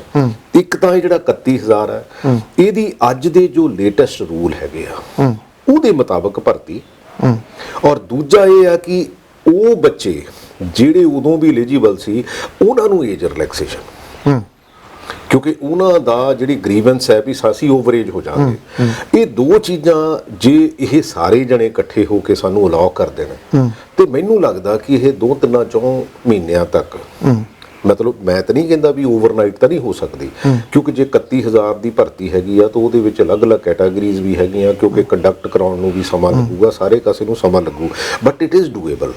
ਜੇ ਚਲੋ ਤੁਹਾਡੇ ਤੋਂ ਇਹ ਗੱਲ ਇਸ ਕਰਕੇ ਪੁੱਛੀ ਜਾ ਸਕਦੀ ਹੈ ਕਿ ਤੁਹਾਡਾ ਜਵਾਬ ਮੈਨੂੰ ਇਸ ਗੱਲ ਦਾ ਪਤਾ ਹੈ ਕਿ ਉਹ ਪੋਲੀਟੀਸ਼ੀਅਨ ਵਾਲਾ ਨਹੀਂ ਹੋਊਗਾ, ਕਿਉਂਕਿ ਤੁਸੀਂ ਪੰਜਾਬ ਦਾ ਭਲਾ ਸੋਚਣ ਵਾਲਿਆਂ ਦੇ ਵਿੱਚੋਂ ਹੈਗੇ ਹੋ, ਨਾ ਪਤਾ ਚਾਹੇ ਕਹਿਣ ਨੂੰ ਕੋਈ ਕੁਝ ਕਹੀ ਚੱਲੇ, ਕਿ ਇਸ ਟਰਮ ਦੇ ਵਿੱਚ ਤਾਂ ਫਿਰ ਪੂਰਾ ਨਹੀਂ ਹੋ ਸਕਦਾ ਇਹ। ਨਹੀਂ, ਇਸ ਟਰਮ 'ਚ ਮਤਲਬ ਐਟਲੀਸਟ ਜੇ ਅਸੀਂ ਪ੍ਰੋਸੈਸ ਸ਼ੁਰੂ ਕਰ ਲਈਏ ਇਹ, ਕਿਉਂਕਿ ਉਸ ਪ੍ਰੋਸੈਸ ਨੂੰ ਬੇਸਿਕਲੀ ਇਲੈਕਸ਼ਨ ਕਮਿਸ਼ਨ ਵੀ ਰੋਕ ਨਹੀਂ ਸਕਦਾ। ਜੇ ਅਸੀਂ ਇਹ ਪ੍ਰੋਸੈਸ ਸ਼ੁਰੂ ਹੋ ਜਾਂਦਾ ਆ ਤਾਂ ਦੈਨ ਮੈਨੂੰ ਲੱਗਦਾ ਕਿ ਇਹ ਮਾਰਚ ਤੋਂ ਪਹਿਲਾਂ ਨੈਕਸਟ ਸੈਸ਼ਨ ਤੋਂ ਪਹਿਲਾਂ ਇਹ ਸਾਰੀ ਕੰਪਲੀਟ ਜਿਹੜਾ ਪ੍ਰੋਸੈਸ ਹੈ ਸਾਰਾ ਕੰਪਲੀਟ ਹੋ ਸਕਦਾ। ਹੁਣ ਤੁਸੀਂ ਸਿਸਟਮ ਦੇ ਵਿੱਚ ਹੋ, ਕੀ ਸਿਸਟਮ ਦੇ ਕੋਲੇ ਉਹਦੇ ਕੋਲੇ ਇੰਨੇ ਕੁ ਪੈਸੇ ਹੈਗੇ ਆ ਕਿ ਟੀਚਰਸ ਜਿਹੜੇ ਨੇ ਉਹਨਾਂ ਦੀ ਰੈਗੂਲਰ ਭਰਤੀ ਕੀਤੀ ਜਾ ਸਕੇ, ਜਾਂ ਇਹ ਕੰਟਰੈਕਟ ਵਾਲੇ ਹੀ ਉਸੇ ਤਰੀਕੇ ਨਾਲ? ਨਹੀਂ, ਇਹ ਤਾਂ ਮੇਰੇ ਕੋਲ ਰੈਗੂਲਰ ਪੋਸਟਾਂ ਹੈਗੀਆਂ। ਮੈਂ ਤਾਂ ਕੋਈ ਕੰਟਰੈਕਟ ਦੀਆਂ ਪੋਸਟਾਂ ਸੈਂਕਸ਼ਨ ਕਰਾਈਆਂ ਹੀ ਨਹੀਂ। ਜਿਹੜੀਆਂ ਹੁਣ ਸਾਡੇ ਕੋਲ 11,880 ਪੋਸਟਾਂ ਜਿਹੜੀਆਂ, ਰਾਦਰ ਕਿ 12,880 ਜਿਹੜੀਆਂ ਹੁਣ ਹੋਈਆਂ, ਔਰ ਜਿਹੜੀ ਸਾਡੀ 2364 ਦੀ ਇੱਕ ਭਰਤੀ ਹੈਗੀ ਆ, ਇੱਕ 6635 ਹੈਗੀ ਆ, ਇੱਕ 8393 ਆ। ਇਹਨੂੰ ਜੇ ਸਾਰੇ ਨੂੰ ਇਕੱਠਾ ਕਰ ਲਿਆ ਜਾਵੇ, ਇਹ ਆਲਰੇਡੀ ਸੈਂਕਸ਼ਨਡ ਪੋਸਟਾਂ ਹੈਗੀਆਂ। ਬਟ ਕਿਉਂਕਿ ਇਹਨਾਂ ਦਾ ਆਪਸ ਵਿੱਚ ਕਨਫਲਿਕਸ਼ਨ ਹੈਗਾ, ਇਸ ਕਰਕੇ ਇਹ ਪ੍ਰੋਸੈਸ ਪੂਰਾ ਨਹੀਂ ਹੋ ਸਕਦਾ। ਇਹ ਪੰਨੂ ਸਾਹਿਬ, ਇਹ ਭਾਵੇਂ ਮੈਨੂੰ ਲੱਗਦਾ ਜਿੱਦਾਂ ਇਹ ਤੁਰਿਆ ਕੰਮ, ਜੇ ਅਸੀਂ ਇਹਦੇ ਤੇ ਸੁਹਿਰਦਤਾ ਨਹੀਂ ਦਿਖਾਉਂਦੇ, ਜੇ ਸਾਰੀਆਂ ਯੂਨੀਅਨ ਜਾਂ ਸਾਰੇ ਗਰੀਬਡ ਇਕੱਠੇ ਹੋ ਕੇ ਆਮ ਸਹਿਮਤੀ ਨਹੀਂ ਬਣਦੀ, ਇਹ ਹੋ ਸਕਦਾ 2031 ਵੀ ਆ ਜਾਵੇ। ਕਿਉਂਕਿ ਕੋਰਟਾਂ ਨੇ ਇਹਨਾਂ ਚੀਜ਼ਾਂ ਨੂੰ ਨਹੀਂ ਲਾਅ ਕਰਨਾ, ਉਹਦੇ ਵਿੱਚ ਕੋਈ ਨਾ ਕੋਈ ਐਗਰੀਵਡ ਤਾਂ ਹੋਣਾ ਹੀ ਆ, ਉਹਨੇ ਕੋਰਟ 'ਚ ਚਲੇ ਜਾਣਾ। ਅਸੀਂ ਕਿ ਜਦ ਕਿ ਇੱਕ ਪਿਛਲੀ ਭਰਤੀ ਸੀਗੀ ਜਿਹੜੀ ਸਾਡੀ ਸਟਕ ਡਾਊਨ ਹੋਈ ਆ, ਅਸੀਂ ਇਹ ਵੀ ਕਿਹਾ ਸੀ ਵੀ ਸਾਨੂੰ ਜਾਂ ਇਦਾਂ ਲਾਅ ਕਰ ਦਿਓ, ਜਾਂ ਇਦਾਂ ਲਾਅ ਕਰ ਦਿਓ, ਜਾਂ ਇਦਾਂ ਲਾਅ ਕਰ ਦਿਓ। ਉਹਨੇ ਕਿਹਾ ਜੀ ਵੀ ਜੇ ਇਦਾਂ ਲਾਅ ਕਰ ਦਿਓ, ਇਦਾਂ ਲਾਅ ਕਰ ਦਿਓ, ਜਾਂ ਤੀਜੇ ਤਰ੍ਹਾਂ ਲਾਅ ਕਰ ਦਿਓ, ਤਾਂ ਫਿਰ ਹੋ ਸਕਦਾ ਕੋਈ ਬੰਦਾ ਇਹਦੀ ਜਿਹੜੀ ਆ, ਇਹਨੂੰ ਜਦੋਂ ਭਰਤੀ ਹੋਣੀ ਸੀ ਉਦੋਂ ਈਵਨ ਕਿ ਐਪਲੀਕੇਸ਼ਨ ਦੇਣ ਤੋਂ ਹੀ ਵਾਂਝਾ ਰਹਿ ਗਿਆ ਹੋਵੇ। ਸੋ ਗੱਲ ਤਾਂ ਕੋਰਟ ਦੀ ਗੱਲ ਸਮਝ ਆਉਂਦੀ ਹੈਗੀ ਆ। ਸੋ ਅਨਫੋਰਚੂਨੇਟਲੀ ਇਹ ਸਾਰਾ ਕੁਝ ਹੋਇਆ। ਇਹ ਤੋਂ ਥੋੜਾ ਜਿਹਾ, ਕਿਉਂਕਿ ਮੈਂ ਸਿਰਫ ਐਜੂਕੇਸ਼ਨ ਦੇ ਉੱਤੇ ਤੁਹਾਡੇ ਨਾਲ ਗੱਲ ਨਹੀਂ ਕਰਨੀ, ਜਿਹੜੇ ਬਾਕੀ ਵੀ ਮਹਿਕਮੇ ਨੇ ਇਹਦੇ ਨਾਲ ਇੱਕ ਰਿਲੇਟਡ ਜਿਹੜਾ ਤੁਸੀਂ ਕੀਤਾ ਪੰਜਾਬੀ ਭਾਸ਼ਾ ਵਾਲਾ ਜਿਹੜਾ ਉਹ ਕੀਤਾ, ਕਿਉਂਕਿ ਇੱਕ ਸਮੱਸਿਆ ਜਿਹੜੀ ਪਿਛਲੇ ਸਮੇਂ ਤੋਂ ਰਹੀ ਕਿ ਕਰਦੀਆਂ ਤਾਂ ਸਰਕਾਰਾਂ ਰਹੀਆਂ, ਚਾਹੇ ਉਹ ਬਾਦਲ ਸਾਹਿਬ ਦੀ ਸਰਕਾਰ ਸੀ, ਉਹ ਵੀ ਬੜਾ ਕੁਝ ਕਹਿੰਦੀ ਰਹੀ ਪੰਜਾਬੀ ਭਾਸ਼ਾ, ਪਰ ਹੌਲੀ ਹੌਲੀ ਕਰਕੇ ਇਹ ਬੇਗਾਨੀ ਹੁੰਦੀ ਗਈ ਦਫ਼ਤਰਾਂ ਵਗੈਰਾ ਦੇ ਵਿੱਚੋਂ। ਜਿਹੜਾ ਤੁਸੀਂ ਉਹ ਕਰ ਦਿੱਤਾ, ਉਹਨੂੰ ਇੰਪਲੀਮੈਂਟ ਕਰਵਾਉਣ ਦੇ ਵਾਸਤੇ ਉਹਦੇ ਲਈ ਇੱਕ ਮੈਂ ਕਮਿਸ਼ਨ ਦੀ ਫਾਰਮੇਸ਼ਨ ਕਰ ਰਿਹਾ ਹੈਗਾ ਵੀ ਤਾਂ ਕਿ ਇੱਕ ਕਮਿਸ਼ਨ ਬਣਾ ਦਈਏ ਜਿਹੜਾ ਉਹਦੀ ਇੰਪਲੀਮੈਂਟੇਸ਼ਨ ਜਿਹੜੀ ਉਹ ਦੇਖੇ, ਔਰ ਉਹ ਵੀ ਇੰਡੀਪੈਂਡੈਂਟ ਕਮਿਸ਼ਨ ਜਿਹਦਾ ਬੈਕਗ੍ਰਾਉਂਡ ਪਿਓਰਲੀ ਪੰਜਾਬੀ ਦੀ ਹੋਵੇ, ਉਹਦੇ ਵਿੱਚ ਇੰਡੀਪੈਂਡੈਂਟ ਥਾਟ ਪ੍ਰੋਸੈਸ ਹੋਵੇ। ਇਹ ਨਹੀਂ ਹੈ ਕਿ ਕੋਈ ਜੇ ਚੰਗਾ ਕੋਈ ਬਿਊਰੋਕਰੈਟ ਵੀ ਮਿਲ ਜਾਵੇ ਉਹਦੀ ਇੰਪਲੀਮੈਂਟੇਸ਼ਨ ਕਰ ਦੇਵੇ, ਕੋਈ ਚੰਗਾ ਜੱਜ ਮਿਲ ਜਾਵੇ, ਕੋਈ ਚੰਗੇ ਲਿਖਾਰੀ ਜਿਹੜੇ ਆ ਉਹ ਮਿਲ ਜਾਣ, ਸੁਹਿਰਦ ਹੋਣ ਉਹਦੇ ਵਿੱਚ। ਅੱਛਾ, ਉਹਦੀ ਦੂਸਰਾ ਐਂਗਲ ਇਹ ਆ ਕਿ ਅਸੀਂ ਇੱਕ ਕਰ ਰਹੇ ਹੈਗੇ ਆ ਪੰਜਾਬੀ ਯੂਨੀਵਰਸਿਟੀ ਨਾਲ, ਉਹਨਾਂ ਦਾ ਜਿਹੜੀ ਖਾਸ ਕਰਕੇ ਅੱਜ ਦੀ ਟੈਕਨੋਲੋਜੀ ਨੂੰ ਯੂਜ਼ ਕਰਨ ਲਈ, ਸੋ ਦੈਟ ਕਿ ਈਜ਼ੀ ਟੂ ਇੰਪਲੀਮੈਂਟ ਇਨ ਦਾ ਜਿਹੜੇ ਆਫਿਸਿਸ ਵਗੈਰਾ। ਔਰ ਦੂਸਰੀ ਮੇਰੀ ਉਦੋਂ ਫਰਦਰ ਇਹ ਕੋਸ਼ਿਸ਼ ਹੈਗੀ ਆ ਕਿ ਇਹਦੇ ਵਿੱਚ ਐਕਚੁਅਲੀ ਹੋਇਆ ਕਿ ਪੰਨੂ ਸਾਹਿਬ, ਇਹ ਭਾਸ਼ਾ ਵਿਭਾਗ ਦਾ ਤੇ ਇੰਨਾ ਮਾੜਾ ਹਾਲ ਹੋ ਗਿਆ ਸੀ ਕਿ 23 ਜ਼ਿਲ੍ਹਿਆਂ 'ਚੋਂ 21 ਜ਼ਿਲ੍ਹਿਆਂ 'ਚ ਭਾਸ਼ਾ ਆਫਿਸਰ ਹੀ ਹੈ ਨਹੀਂ ਸੀ, ਤੇ ਕੋਈ ਈਵਨ ਕਿ ਉੱਥੇ ਧੂਪ ਬੱਤੀ ਕਰਨ ਵਾਲਾ ਵੀ ਹੈ ਨਹੀਂ ਸੀ। ਮੈਂ ਇਮੀਡੀਏਟਲੀ ਜਿਹੜਾ ਐਜੂਕੇਸ਼ਨ ਡਿਪਾਰਟਮੈਂਟ ਹੈ ਉਹਦੇ ਵਿੱਚੋਂ ਜਿਹੜੇ ਉਸ ਕੁਆਲੀਫਿਕੇਸ਼ਨ ਦੇ ਬੰਦੇ ਹੈਗੇ ਆ ਉਹਨਾਂ ਨੂੰ ਲੈ ਕੇ ਤਾਂ ਸਾਰੇ ਜ਼ਿਲ੍ਹਿਆਂ 'ਚ ਭਾਸ਼ਾ ਅਫਸਰ ਲਾਏ ਆ। ਉੱਥੇ ਇੱਕ ਪ੍ਰਗਟ ਸਿੰਘ ਜੀ ਜਿਹੜਾ ਸਵਾਲ ਉਹ ਕਹਿ ਰਿਹਾ ਕਿ ਉਹਨਾਂ ਦੀ ਬੈਕਗ੍ਰਾਉਂਡ ਪੰਜਾਬੀ ਨਹੀਂ ਹੈਗੀ, ਇਹ ਕੀ ਸਹੀ ਹੈ? ਉਹਨਾਂ ਦੀ ਬੈਕਗ੍ਰਾਉਂਡ ਇੰਗਲਿਸ਼ ਦੀ ਹੈ ਜਿਹੜੇ ਤੁਸੀਂ ਲਾਏ ਨੇ। ਉਹਦੇ 'ਚ ਮੈਂ ਚੈੱਕ ਕਰ ਲੈਣਾ, ਪਰ ਅਸੀਂ ਜੋ ਬੈਕਗਰਾਉਂਡ ਜਿਹੜੀ ਬੇਸਿਕਲੀ ਉਹਦੀ ਬੇਸਿਕ ਕੁਆਲੀਫਿਕੇਸ਼ਨ ਰਿਕੁਆਇਰਡ ਸੀਗੀ, ਅਸੀਂ ਉਸੇ ਕੁਆਲੀਫਿਕੇਸ਼ਨ ਦੀਆਂ ਐਪਲੀਕੇਸ਼ਨਾਂ ਮੰਗੀਆਂ ਸੀਗੀਆਂ। ਕੁਆਲੀਫਿਕੇਸ਼ਨ ਠੀਕ ਹੈ, ਪਰ ਉਹਨਾਂ ਦੀ, ਕਿਉਂਕਿ ਮੈਂ ਚੈੱਕ ਕੀਤੇ, ਉਹਨਾਂ ਦੀ ਬੈਕਗ੍ਰਾਉਂਡ ਜਿਹੜੀ ਪੰਜਾਬੀ ਵਾਲੀ ਨਹੀਂ ਹੈ, ਉਹਨਾਂ ਦੇ ਵਿੱਚੋਂ ਕਾਫੀ ਸਾਰੇ। ਉਹਦੇ 'ਚ ਜੇ ਕੋਈ ਬਦਲਾਅ ਦੀ ਜ਼ਰੂਰਤ ਹੈਗੀ ਆ ਆਪਾਂ ਡੈਫੀਨੇਟਲੀ ਕਰ ਲਾਂਗੇ, ਕਿਉਂਕਿ ਦੇਖੋ ਕਈ ਵਾਰੀ ਗਲਤੀ ਵੀ ਹੋ ਜਾਂਦੀ, ਮੈਂ ਨਹੀਂ ਕਹਿੰਦਾ ਵੀ ਗਲਤੀ ਨਹੀਂ ਹੁੰਦੀ ਜਦੋਂ ਬੰਦਾ ਕੰਮ ਕਰਦਾ, ਉਹਦੇ ਵਿੱਚ ਵੀ ਜੇ ਕੋਈ ਗਲਤੀ ਵਾਲੀ ਗੱਲ ਹੈਗੀ ਤਾਂ ਉਹਨੂੰ ਅਸੀਂ ਕਰੈਕਸ਼ਨ ਕਰ ਲਾਂਗੇ। ਤੇ ਇਹਦੇ ਵਾਸਤੇ ਭਾਸ਼ਾ ਦੇ ਵਾਸਤੇ ਕੋਈ ਇਸ ਤਰ੍ਹਾਂ ਦੀ ਗੱਲ, ਕਿਉਂਕਿ ਅਜੇ ਕੁਝ ਨਹੀਂ ਪਤਾ ਇਲੈਕਸ਼ਨ 'ਚ ਕੀ ਹੋਣਾ ਕੀ ਨਹੀਂ। ਮੈਂ ਇੱਕ ਤੁਹਾਨੂੰ ਸੋਸ਼ਲ ਮੀਡੀਆ ਦੇ ਰਾਹੀਂ ਵੀ ਅਪੀਲ ਕੀਤੀ ਸੀ ਵੀ ਤੁਹਾਡੇ ਤੋਂ ਬੜੀ ਆਸ ਹੈ ਕਿ ਜੇ ਪੰਜਾਬੀ ਭਾਸ਼ਾ ਦੇ ਵਾਸਤੇ ਤੁਸੀਂ ਕੁਝ ਕਰ ਦਿਓ, ਕਿਉਂਕਿ ਦੁਨੀਆ ਭਰ ਦੇ ਵਿੱਚ ਬੈਠੇ ਜਿਹੜੇ ਪੰਜਾਬੀ ਨੇ ਉਹ ਆਸ ਦੇ ਨਾਲ ਬੈਠੇ ਨੇ ਕਿ ਕੁਝ। ਮੈਂ ਤਾਂ ਅਸਲੀ ਗੱਲ ਹੈ ਪੰਨੂ ਸਾਹਿਬ, ਮੈਨੂੰ ਸਭ ਤੋਂ ਅਚੰਭਾ ਕਦੋਂ ਹੋਇਆ, ਮੈਂ ਪਿਛਲੇ 1000 ਬੱਚੇ ਦਾ ਡਾਟਾ ਮੰਗਾਇਆ ਜਿਨ੍ਹਾਂ ਨੇ PCS ਦੇ ਵਿੱਚ ਅਪੀਅਰ ਹੋਏ ਸੀਗੇ। ਉਹਦੇ ਵਿੱਚੋਂ ਸਿਰਫ 102 ਬੱਚਿਆਂ ਨੇ ਪੰਜਾਬੀ ਭਾਸ਼ਾ ਨੂੰ ਐਜ਼ ਏ ਵਿਸ਼ੇ ਦੇ ਤੌਰ ਤੇ ਆਪਟ ਕੀਤਾ ਸੀਗਾ, ਲੇਕਿਨ ਉਹਦੇ ਵਿੱਚੋਂ 90 ਬੱਚੇ ਜਿਹੜੇ ਆ ਪੰਜਾਬੀ ਚੋਂ ਫੇਲ ਹੋ ਗਏ ਜਿਨ੍ਹਾਂ ਨੇ ਆਪਟ ਵੀ ਕੀਤਾ ਸੀ ਨਾ। ਇਹਦਾ ਮਤਲਬ ਇਹ ਹੋਇਆ ਕਿ ਥੱਲੜੇ ਲੈਵਲ ਤੇ ਸਾਡੀ ਪੰਜਾਬੀ ਭਾਸ਼ਾ ਦਾ ਕੀ ਹਾਲ ਹੈ, ਕਿਉਂਕਿ ਮੈਂ ਇੱਥੇ ਤੱਕ ਨਹੀਂ ਰਹਿਣ ਦੇਣੀ। ਕਿਉਂਕਿ ਦੇਖੋ ਮੇਰੀ ਉਹ ਤਾਂ ਓਵਰਆਲ ਮਨਜਿੰਦਰ ਸਿੰਘ ਸਰਚਾ ਫੇਲ ਹੋ ਗਏ ਨੇ, ਤੇ ਉੱਥੇ ਤੁਸੀਂ ਹੇਠਾਂ ਕੀ ਐਕਸਪੈਕਟ ਕਰ ਸਕਦੇ ਹੋ? ਜਿਹੜੇ ਕਿ ਇੱਕ ਧਾਰਮਿਕ ਸੰਸਥਾ ਦੇ ਪ੍ਰਧਾਨ ਸੀ, ਉਹ ਪੰਜਾਬੀ ਦਾ ਟੈਸਟ ਨਹੀਂ ਦੇ ਸਕੇ। ਇਹ ਬਦਕਿਸਮਤੀ ਹੈ। ਚਲੋ ਬਦਕਿਸਮਤੀ ਆ। ਦੇਖੋ ਹੋਇਆ ਕਿ ਪੰਨੂ ਸਾਹਿਬ, ਸਮੇਂ-ਸਮੇਂ ਤੇ ਜਦੋਂ ਵੀ ਅਸੀਂ ਕਿਸੇ ਵੀ ਭਾਸ਼ਾ ਨੂੰ ਇਗਨੋਰ ਕਰਦੇ ਆ, ਹੌਲੀ ਹੌਲੀ ਮੈਂ ਤੁਹਾਨੂੰ ਦੱਸਦਾ ਵੀ ਮੈਂ ਕੁਝ ਲਫ਼ਜ਼ ਜਿਹੜੇ ਆ ਉਹ ਆਪਾਂ ਮਿਕਸ ਬੋਲਣ ਲੱਗ ਪਏ ਆ, ਕਿਉਂਕਿ ਅਦਰਵਾਈਜ਼ ਕਿਉਂਕਿ ਆਪਾਂ ਰੂਟੀਨ 'ਚ ਬੋਲਦੇ ਨਹੀਂ ਹੈਗੇ। ਅੱਛਾ, ਜਦੋਂ ਅਸੀਂ ਇਹਨੂੰ ਹੌਲੀ ਹੌਲੀ ਮੈਂ ਕਹਾਂ ਵੀ ਮੈਂ ਇਹਨੂੰ ਓਵਰਨਾਈਟ ਕੋਈ ਚੇਂਜ ਕਰ ਦੂੰਗਾ, ਓਵਰਨਾਈਟ ਬਦਲਾ ਲਿਆਵਾਂਗੇ, ਨਹੀਂ ਹੋ ਸਕਦਾ। ਪਰ ਹੌਲੀ ਹੌਲੀ ਪਨਿਸ਼ਮੈਂਟ ਦੇਖ ਕੇ ਵੀ ਉਹਦਾ ਸਿਸਟਮ ਨੂੰ ਉਹਨੂੰ ਠੀਕ ਕਰਕੇ ਵੀ, ਕਿਉਂਕਿ ਇਹ ਜਿੰਨਾ ਵੀ ਪੰਜਾਬ ਦੇਖੋ ਅਲਟੀਮੇਟਲੀ ਪੰਜਾਬੀ ਯੂਨੀਵਰਸਿਟੀ ਦਾ ਮੁੱਢਲਾ ਕੰਮ ਤਾਂ ਇਹੀ ਸੀ, ਠੀਕ ਹੈ ਨਾ, ਜਿਹੜੀ ਇਹ ਯੂਨੀਵਰਸਿਟੀ ਬਣੀ ਆ। ਔਰ ਉਹਦੇ ਵਿੱਚੋਂ ਅਸੀਂ ਉਹਨਾਂ ਨਾਲ ਈਵਨ ਕਿ MOU ਵੀ ਸਾਈਨ ਕਰ ਰਹੇ ਆ ਵੀ ਤਾਂ ਕਿ ਸਾਨੂੰ ਉਹਦੀ ਇੰਪਲੀਮੈਂਟੇਸ਼ਨ ਲਈ ਜਿਹੜਾ ਜੋ ਟੈਕਨੋਲੋਜੀ ਦੀ ਜ਼ਰੂਰਤ ਹੈਗੀ ਆ, ਜੋ ਅਸੀਂ ਕਰਨਾ ਚਾਹੁੰਦੇ ਆ। ਅੱਛਾ, ਉਹਦੇ 'ਚ ਹੋਇਆ ਕਿ ਹੁਣ ਸਾਡੇ ਕੋਲ ਜਿਹੜਾ ਭਾਸ਼ਾ ਵਿਭਾਗ ਪਟਿਆਲੇ ਦਾ ਹੈੱਡ ਆਫਿਸ ਆ, ਉਹਦੇ ਵਿੱਚ ਮੈਂ ਉਦੋਂ ਗਿਆ ਸੀ, 300 ਸਾਲ ਪੁਰਾਣੇ ਖਰੜੇ ਪਏ ਆ। ਅੱਛਾ, ਕਿਸੇ ਨੇ ਉਹਦੀ ਛਪਾਈ ਨਹੀਂ ਕਰਵਾਈ, ਕਿਸੇ ਨੇ ਉਹਨੂੰ ਡਿਜੀਟਲਾਈਜ਼ ਨਹੀਂ ਕੀਤਾ। ਅੱਛਾ, ਚੰਗੀਆਂ ਜਿਹੜੀਆਂ ਅੰਗਰੇਜ਼ੀ ਦੀਆਂ ਬੁੱਕਸ ਹੈ, ਰੈਫਰੈਂਸ ਬੁੱਕਸ ਆ, ਉਹਦਾ ਕਿਸੇ ਨੇ ਪੰਜਾਬੀ 'ਚ ਅਨੁਵਾਦ ਨਹੀਂ ਕਰਾਇਆ। ਕਿਉਂਕਿ ਸਾਡੇ ਬੱਚਿਆਂ ਨੂੰ ਜੇ ਚੰਗਾ ਲਿਟਰੇਚਰ ਪੜ੍ਹਨ ਨੂੰ ਨਹੀਂ ਮਿਲੂਗਾ ਪੰਜਾਬੀ 'ਚ, ਫਿਰ ਹੌਲੀ ਹੌਲੀ ਕਿਉਂਕਿ ਜਿਹੜੇ ਵੀ ਬੱਚੇ ਨੇ ਹਾਇਰ ਐਜੂਕੇਸ਼ਨ ਦੇ ਵਿੱਚ ਜਾਣਾ ਜਾਂ ਕੰਪੀਟੀਸ਼ਨ ਦੇ ਵਿੱਚ ਜਾਣਾ,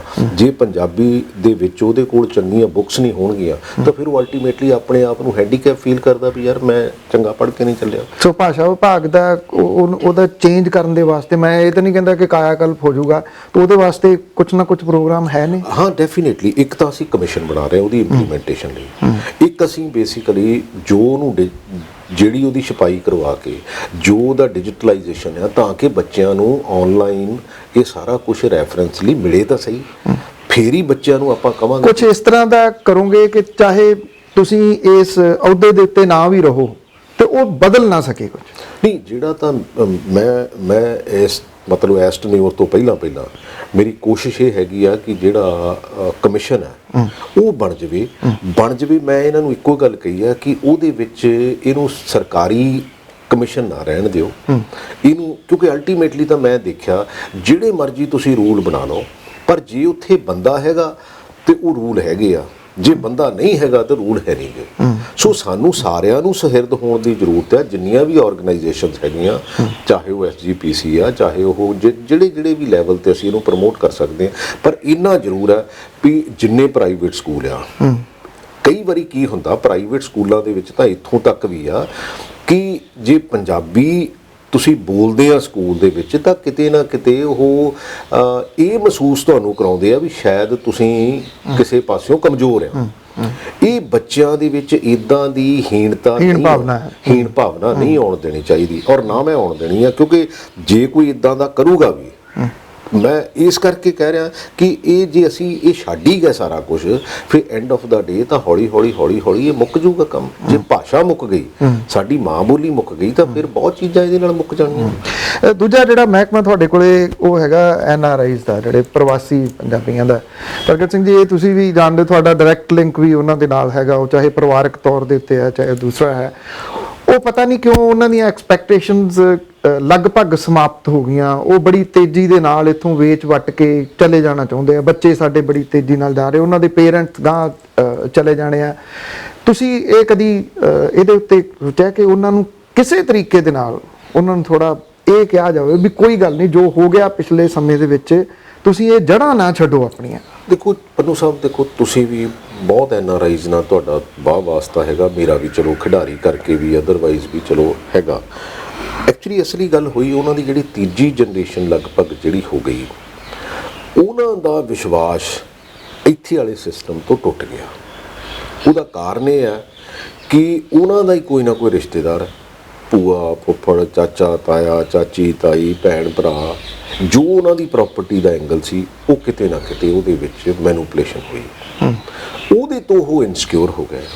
ਇਨਸਿਕਿਉਰ ਹੋਣ ਕਰਕੇ ਉਹਨਾਂ ਨੂੰ ਐਂ ਲੱਗਣ ਲੱਗ ਪਿਆ ਵੀ ਯਾਰ ਸਾਨੂੰ ਹੀ ਨਹੀਂ ਮਿਲਿਆ ਤੇ ਸਾਡੇ ਬੱਚਿਆਂ ਨੂੰ ਕੀ ਮਿਲਣਾ।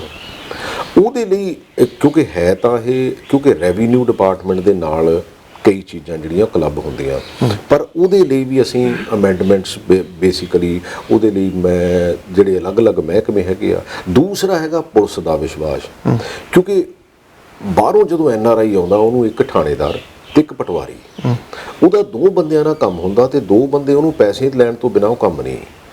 ਸੱਚੀ ਗੱਲ ਆ ਕਰਦੇ ਤੇ ਉਹਦਾ ਇਹੋ ਜਿਹਾ ਮੈਕੈਨਿਜ਼ਮ ਬਣਾਉਣਾ, ਕਿਉਂਕਿ ਦੇਖੋ ਹੈ ਤਾਂ ਪੰਨੂ ਸਾਹਿਬ ਵਿਸ਼ਵਾਸ ਹੌਲੀ ਹੌਲੀ ਸਿਸਟਮ ਤੋਂ ਟੁੱਟ ਰਿਹਾ, ਟਰਮੋਇਲ ਆ ਜਿਹੜੀ ਧਰਾਤਲ ਤੇ ਟਰਮੋਇਲ ਇਸ ਕਰਕੇ ਆ ਵੀ ਅਸੀਂ ਜਿਹੜੇ ਸਿਸਟਮ ਦੀ ਇੰਪਲੀਮੈਂਟੇਸ਼ਨ ਦੀ ਗੱਲ ਕਰਦੇ ਹਾਂ ਉਹ ਇੰਪਲੀਮੈਂਟੇਸ਼ਨ ਜਿੰਨਾ ਹੋਣਾ ਚਾਹੀਦਾ ਸੀ ਉਨਾ ਹੋ ਨਹੀਂ ਰਿਹਾ। 46,000 ਕਰੋੜ ਰੁਪਈਆ ਤਨਖਾਹਾਂ ਦਾ ਜਾਂਦਾ ਤੇ ਲਗਭਗ 30,000 ਕਰੋੜ ਰੁਪਈਆ ਆਪਣਾ ਡੈਟ ਸਰਵਿਸ ਦਾ ਜਾਂਦਾ। ਇਦੋਂ ਘੱਟ ਸਾਡੀ ਆਮਦਨ ਆ। ਇਹ ਦੋ ਚੀਜ਼ਾਂ ਜਿਹੜੀਆਂ ਇਹਨੂੰ ਪੰਜਾਬ ਚੋਂ ਠੀਕ ਕਰਨਾ ਪਊਗਾ। ਇਹਦਾ ਮਤਲਬ ਅਸੀਂ ਬੇਸਿਕਲੀ ਸੀਗੇ ਤਾਂ ਕਸਟੋਡੀਅਨ, ਲੇਕਿਨ ਫੀਲਿੰਗ ਸਾਨੂੰ ਓਨਰਸ਼ਿਪ ਦੀ ਆ ਗਈ ਹੈ, ਪੋਲੀਟੀਸ਼ੀਅਨਸ ਨੂੰ ਵੀ ਆ ਗਈ ਹੈ, ਬਿਊਰੋਕਰੈਟ ਨੂੰ ਵੀ ਆ ਗਈ। ਸਾਨੂੰ ਇਹ ਮਿੱਥ ਤੋੜਨਾ ਪਊਗਾ ਕਿ ਸਾਨੂੰ ਸਰਵਿਸ ਉਹਨਾਂ ਨੂੰ ਪ੍ਰੋਵਾਈਡ ਕਰਨੀ ਪਊਗੀ ਐਂਡ ਸਾਨੂੰ ਸੂਬੇ ਦੀ ਇਨਕਮ ਜਿਹੜੀ ਆ ਵਧਾਉਣੀ ਪਊਗੀ, ਕਿਉਂਕਿ ਇਦਾਂ ਨਹੀਂ ਚੱਲ ਸਕੂਗਾ ਆਉਣ ਵਾਲੇ ਸਮੇਂ 'ਚ। ਇਹ ਬਿਲਕੁਲ, ਕਿਉਂਕਿ ਮੈਂ ਤਾਂ ਐਜੂਕੇਸ਼ਨ ਦੇ ਵਿੱਚ ਦੇਖਦਾ, ਮੈਂ ਹਾਇਰ ਐਜੂਕੇਸ਼ਨ ਦੇ ਵਿੱਚ ਦੇਖਦਾ, ਇੱਕ ਪ੍ਰਿੰਸੀਪਲ ਕੋ 10 ਕਾਲਜਾਂ ਦਾ ਚਾਰਜ 1996 ਚ ਲਾਸਟ ਭਰਤੀ ਹੋਈ ਸੀ ਕਾਲਜ ਲੈਕਚਰਰਸ ਦੀ। ਮਤਲਬ ਇਹ ਇਦਾਂ ਨਹੀਂ ਹੋ ਸਕਦਾ। ਸੋ ਇਸ ਕਰਕੇ ਸਾਨੂੰ ਉਹਨੂੰ ਯੂਨੀਫਾਰਮਿਟੀ ਦੇ ਵਿੱਚ, ਈਵਨ ਕਿ ਮੈਂ ਪੰਨੂ ਸਾਹਿਬ ਮੈਂ ਜਿੰਨੀਆਂ ਵੀ VC ਹੈਗੇ ਆ, ਚਾਹੇ ਉਹ ਪ੍ਰਾਈਵੇਟ ਯੂਨੀਵਰਸਿਟੀਜ਼ ਦੇ ਆ ਚਾਹੇ ਉਹ ਸਰਕਾਰੀ ਯੂਨੀਵਰਸਿਟੀਜ਼ ਦੇ, ਮੈਂ ਇੱਕ ਦਿਨ ਇਕੱਠੇ ਕਰ ਲਏ। ਉਹਦੇ ਤੋਂ ਬਾਅਦ ਮੈਂ ਈਵਨ ਕਿ ਕੁਛ ਇੰਡਸਟਰੀਲਿਸਟ ਵੀ ਇਕੱਠੇ ਕੀਤੇ। ਹੁਣ ਜਿਹੜਾ ਇੰਡਸਟਰੀਲਿਸਟ ਆ ਉਹ ਕਹਿੰਦਾ ਮੇਰੇ ਕੋਲ ਬੱਚਾ ਕੰਮ ਕਰਨ ਵਾਲਾ ਹੈ ਨਹੀਂ, ਬੱਚਾ ਕਹਿੰਦਾ ਮੇਰੇ ਕੋਲ ਨੌਕਰੀ ਹੈ ਨਹੀਂ। ਇੰਪਲੋਏਬਿਲਿਟੀ ਜਿਹੜੇ ਟੋਟਲ ਸਾਡੇ ਡਿਗਰੀ ਹੋਲਡਰ ਹੈਗੇ ਉਹਦੇ ਵਿੱਚੋਂ 10 ਤੋਂ 12 ਜਾਂ 15% ਆ। ਇਹਦਾ ਮਤਲਬ 85% ਬੱਚੇ ਡਿਗਰੀਆਂ ਲੈ ਕੇ ਤਾਂ ਵਿਹਲੇ ਘੁੰਮ ਰਹੇ ਆ। ਅੱਛਾ, ਜਾਂ ਤਾਂ ਸਾਨੂੰ ਦੇਖੋ ਸਾਡਾ ਹਿਊਮਨ ਰਿਸੋਰਸਿਸ ਅਸੀਂ ਉਹਨੂੰ ਮੈਨੇਜ ਨਹੀਂ ਕਰ ਪਾ ਰਹੇ। ਚਾਈਨਾ ਨੇ ਕੀਤਾ, ਚਾਈਨਾ ਨੇ ਉਹਨੂੰ ਇੰਡਸਟਰੀ ਨਾਲ ਕਲੱਬ ਕਰਕੇ ਇਹੋ ਜਿਹੇ ਕੋਰਸਿਸ ਡਿਜ਼ਾਈਨ ਕੀਤੇ ਜਿਨ੍ਹਾਂ ਦੇ ਨਾਲ ਉਹਨੇ ਬੇਸਿਕਲੀ ਆਪਣੀ ਰੋਜ਼ੀ ਰੋਟੀ ਵੀ ਕਮਾ ਲਈ ਤੇ ਉਹਨਾਂ ਦਾ ਦੇਸ਼ ਵੀ ਅੱਗੇ ਵਧ ਗਿਆ। ਅੱਛਾ, ਐਜੂਕੇਸ਼ਨ ਇੱਕ ਇਨਵੈਸਟਮੈਂਟ ਆ। ਐਜੂਕੇਸ਼ਨ ਲੈ ਕੇ ਜੇ ਬੱਚਾ ਡਾਕਟਰ ਬਣ ਗਿਆ, ਜੇ ਬੱਚਾ ਇੰਜੀਨੀਅਰ ਬਣ ਗਿਆ, ਜਾਂ ਜਿਹੜਾ ਬੱਚਾ ਉਸ ਲੈਵਲ ਦਾ CEO ਬਣ ਗਿਆ, ਉਸ ਲੈਵਲ ਦੀ ਰੋਜ਼ੀ ਰੋਟੀ ਕਮਾਉਣ ਲੱਗ ਪਿਆ, ਉਹਨੇ ਦੇਸ਼ ਨੂੰ ਟੈਕਸ ਵੀ ਤਾਂ ਦੇਣਾ। It is ongoing process. ਪਰ ਅਨਫੋਰਚੂਨੇਟਲੀ ਅਸੀਂ ਉਧਰ ਨੂੰ ਸੋਚਦੇ ਨਹੀਂ ਹੈਗੇ, ਪਰ ਸਾਨੂੰ ਉਧਰ ਨੂੰ ਸੋਚਣ ਦੀ 200% ਜ਼ਰੂਰਤ ਹੈ। ਮੈਂ ਜਿੰਨੇ ਐਜੂਕੇਸ਼ਨ ਸੀਗੇ ਮੈਂ ਲਗਭਗ ਸਾਰੇ ਬਿਠਾ ਲਏ। ਮੈਂ ਕਿਹਾ ਜੀ ਮੈਨੂੰ ਤਾਂ ਮੇਰੀ ਜਿੰਨੀ ਕੁ ਸਮਝ ਹੈਗੀ ਆ, ਮੈਂ ਆਲੇ ਦੁਆਲੇ ਉਹ ਫਿਰ ਤੁਰ ਕੇ ਜਿੰਨੀ ਕੁ ਗੱਲ ਸਮਝ ਸਕਦਾ, ਸੋਚ ਸਕਦਾ, ਸਿੱਖ ਸਕਦਾ, ਮੈਂ ਕਿਹਾ ਜੀ ਮੈਨੂੰ ਤਾਂ ਇਹ ਦੱਸੋ ਵੀ ਆਪਾਂ ਕਿਹੜੇ ਫਾਰਮੂਲੇ ਨਾਲ ਆਪਣੀ ਇੰਪਲੋਏਬਿਲਿਟੀ ਜਿਹੜੀ ਵਧਾ ਸਕਦੇ ਹਾਂ। ਪ੍ਰਗਟ ਸਿੰਘ ਜੀ, ਕਿਸੇ ਟਾਈਮ ਇੱਥੇ ਪੰਜਾਬ ਦੇ ਵਿੱਚ ITI ਦਾ ਬਹੁਤ ਵੱਡਾ ਰੋਲ ਹੁੰਦਾ ਸੀਗਾ। ਜਿਹੜੀਆਂ ਛੋਟੀਆਂ ਉੱਥੇ ਟ੍ਰੇਡ ਸਿਖਾਈਆਂ ਜਾਂਦੀਆਂ ਸੀਗੀਆਂ। ਅੱਜ ਤੁਸੀਂ ਪਲੰਬਰ ਲਾ ਲਓ, ਟਾਈਲਾਂ ਵਾਲਾ ਲਾ ਲਓ, ਜਿਹੜੇ ਮੋਟਰ ਮਕੈਨਿਕ ਲਾ ਲਓ, ਸਾਡੇ ਪੰਜਾਬੀ ਤਾਂ ਰਹੇ ਹੀ ਨਹੀਂ। ਤੁਹਾਨੂੰ ਨਹੀਂ ਲੱਗਦਾ ਕਿ ਉਹ ਜਿਹੜਾ ਢਾਂਚਾ ਸੀਗਾ ਹੌਲੀ ਹੌਲੀ ਉਹ ਖਤਮ ਕਰ ਦਿੱਤਾ ਗਿਆ? ITI ਵਾਲਾ ਉਸ ਪਾਸੇ ਵੱਲ ਨੂੰ ਸਿੱਖਣ ਨੂੰ ਕੋਈ ਤਿਆਰ ਨਹੀਂ। ਉਹ ਬੰਦਾ ਆਪਣੀ ਰੋਟੀ ਦਾ ਜੁਗਾੜ ਤਾਂ ਕਰ ਲੈਂਦਾ ਸੀਗਾ ਨਾ, 10 ਪੜ੍ਹ ਕੇ ਉਹ ਕਰ ਲੈਂਦਾ ਸੀ। ਮੈਂ ਸਰ ਇਹੀ ਗੱਲ ਕਹਿ ਰਿਹਾ ਵੀ ਜਿੰਨਾ ਚਿਰ ਅਸੀਂ ਉੱਧਰ ਨੂੰ ਨਹੀਂ ਤੁਰਾਂਗੇ ਉਨਾ ਚਿਰ ਸਾਡਾ ਭਲਾ ਨਹੀਂ ਹੋਣਾ। ਹੁਣ ਬੇਸਿਕਲੀ ਦੇਖੋ, ਹੁਣ ਅਸੀਂ ਔਰੰਗਜ਼ੇਬ ਨੂੰ ਪੜ੍ਹ ਲਈਏ, ਅਕਬਰ ਨੂੰ ਪੜ੍ਹ ਲਈਏ, ਬਾਬਰ ਨੂੰ ਪੜ੍ਹ ਲਈਏ, ਪਰ ਅੱਜ ਦਾ ਬੱਚਾ ਉਹਨੂੰ ਪੜ੍ਹ ਕੇ ਰੋਜ਼ੀ ਰੋਟੀ ਨਹੀਂ ਕਮਾ ਸਕਦਾ। ਸੋ ਇਹਦਾ ਮਤਲਬ ਇਹ ਹੋਇਆ ਵੀ ਸਾਨੂੰ ਹੁਣ ਜਿੱਦਾਂ ਕਹਿ ਲਓ ਕਿ ਆਪਾਂ ਦੁਨੀਆ ਦੇ ਉੱਤੇ ਆਪਾਂ ਕਹਿੰਦੇ ਵੀ ਇੰਗਲਿਸ਼ ਆਉਣੀ ਚਾਹੀਦੀ ਆ, ਪਰ ਇਹ ਨਹੀਂ ਹੈਗਾ ਕਿ ਆਪਣੀ ਮਾਂ ਬੋਲੀ ਦੇ ਕੋਸ ਤੇ ਆਪਾਂ ਨੂੰ ਅੰਗਰੇਜ਼ੀ ਆਉਣੀ ਚਾਹੀਦੀ ਆ। ਕਿਉਂਕਿ ਚਾਈਨਾ ਨੇ ਨਹੀਂ ਤਰੱਕੀ ਕੀਤੀ, ਉਹ ਚਾਈਨੀਜ਼ ਦੇ ਵਿੱਚ ਤਰੱਕੀ ਕਰ ਲਈ, ਜੈਪਨੀਜ਼ ਨੇ ਤਰੱਕੀ ਕੀਤੀ, ਫ੍ਰੈਂਚ ਨੇ ਤਰੱਕੀ ਕੀਤੀ। ਜਿਹੜੇ ਅਲੱਗ-ਅਲੱਗ ਜਿਹੜੇ ਰੀਜਨ ਆ, ਅਲੱਗ-ਅਲੱਗ ਲੈਂਗੁਏਜ ਹੈਗੀਆਂ, ਉਹਨਾਂ ਨੇ ਆਪਣੀ ਰੀਜਨਲ ਲੈਂਗੁਏਜ ਦੇ ਵਿੱਚ ਵੀ ਤਰੱਕੀ ਕੀਤੀ।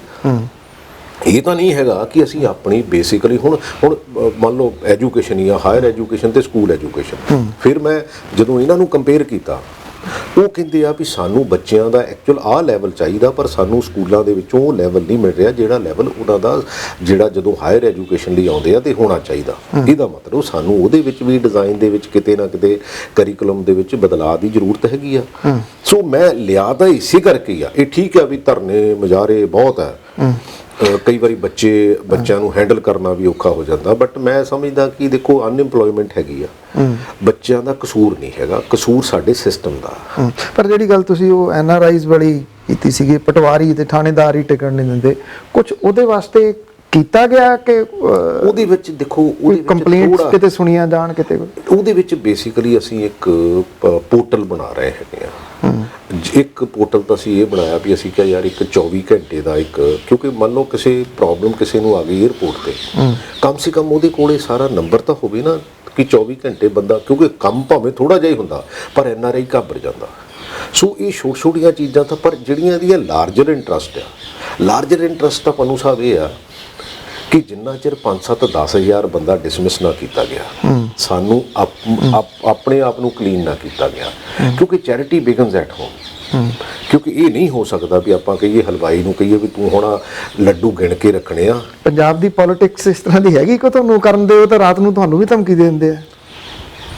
ਚਲੋ ਮੈਨੂੰ ਪੰਨੂ ਸਾਹਿਬ ਧਮਕੀਆਂ ਬਹੁਤ ਸਮੇਂ ਬਹੁਤਿਆਂ ਨੇ ਦਿੱਤੀਆਂ, ਪਰ ਮੈਨੂੰ ਲੱਗਦਾ ਕਿ ਇੱਕ ਡੈਸਟਨੀ ਆ।